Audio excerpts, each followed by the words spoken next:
अस्सलाम वालेकुम friends, welcome back to top smarties. Drama serial हसरत।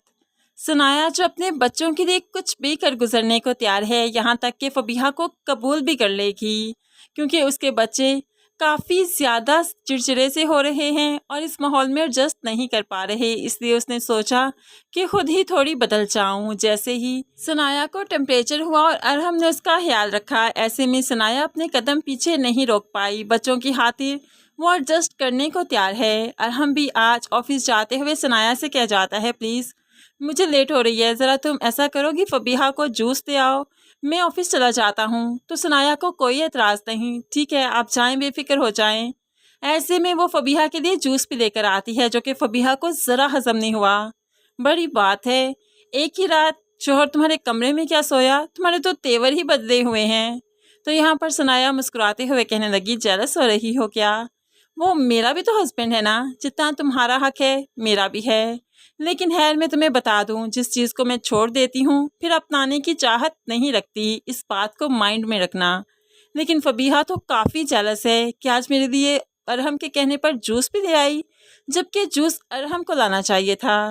दूसरी तरफ हमजा बहुत परेशान है। वो फरहीन के इरादे, उसकी बातों को समझ रहा है, लेकिन आगे बढ़ने की हिम्मत नहीं। वो अब वाकई चाहता है कि जैसे फरहीन ने कहा उसे वैसा ही करना चाहिए। फबीहा के सामने खुद को बहुत खुश शो करना चाहिए, लेकिन है कैसे करे? वो चाहता तो है कि फरहीन से ही शादी कर ले, अच्छी है, सुलझी हुई है और उसकी बहन को भी समझती है। ऐसे में उसके घर में वो कोई प्रॉब्लम क्रिएट नहीं करेगी, लेकिन कैसे प्रपोज करे फरहीन को, ये सब कुछ काफ़ी मुश्किल है हमजा के लिए। तो दूसरी तरफ फरहीन भी सोचने पर मजबूर है, क्या मैं इतनी बुरी हूँ कि हमजा मुझसे कोई बात नहीं करता, मुझसे शादी नहीं करना चाहता? आज तो उसने अपनी माँ से भी कह दिया मैं हमजा से शादी करना चाहती हूँ। आप उसके लिए लड़कियाँ ढूंढ रही हैं ना, तो मैं उससे शादी करना चाहती हूँ।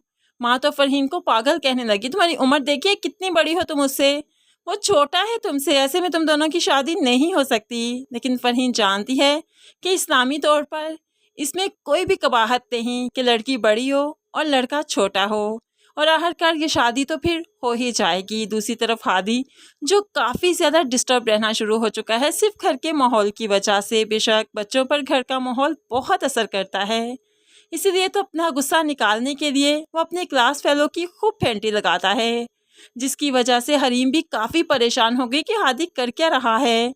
अब तो सनाया को स्कूल से कंप्लेन भी आ गई। फ़ौरन से पहले हादी को घर ले जाती है और जाकर अरहम पर भड़कने लगी। अब जानते हैं आपकी वजह से घर का माहौल ऐसा हुआ कि हर वक्त यहाँ पर लड़ाई रहती है, जिसकी वजह से बच्चे सफ़र कर रहे हैं। आपको ऐसा करना चाहिए था क्या? तो अरहम और सनाया की फिर से लड़ाई होने लगी। तुम क्या समझती हो मैं अपने बच्चों की जिम्मेदारी नहीं निभा सकता? मैं उनका अच्छा बुरा नहीं जानता क्या? हर वक्त मुझ पर ब्लेम करती हो, आहर क्यों करती हो तुम ऐसा? ये लड़ाई तो अब फिर से शुरू हो गई। हाथी जो इन दोनों को देख रहा था गुस्से के आलम में बाहर आकर बैठ जाता है। फबीहा ये मौका गनीमत जानती है, जल्दी से वो हादी के पास आकर बैठ जाती है ताकि उसकी मामा के खिलाफ उसे भड़का सके और खुद को अच्छा साबित कर सके। लेकिन हादी तो अब फबीहा को भी अच्छा नहीं समझता। नो डाउट कि जब ऐसा माहौल घर में रहता है तो बच्चे हर चीज़ से बेजार होने लगते हैं, हर रिश्ते से बेजार होने लगते हैं। फ्रेंड्स आपको क्या लगता है, हादी का ये रवैया नेचुरली है, इस तरह से ही होता है, या फिर ये ड्रामा क्रिएट किया गया है, इसीलिए एग्जैजरेट किया जा रहा है? इस बारे में आप कैसे सोचते हैं ज़रूर कमेंट्स में बताइएगा। वैसे हमारे मुताबिक तो बच्चा माहौल से बहुत कुछ सीखता है और बहुत जल्दी ऐसे माहौल से बेजार हो जाता है जो उसकी पर्सनैलिटी में खूब अच्छे से नज़र आता है, जैसे कि हमें हादी की पर्सनैलिटी में देखने को मिल रहा है।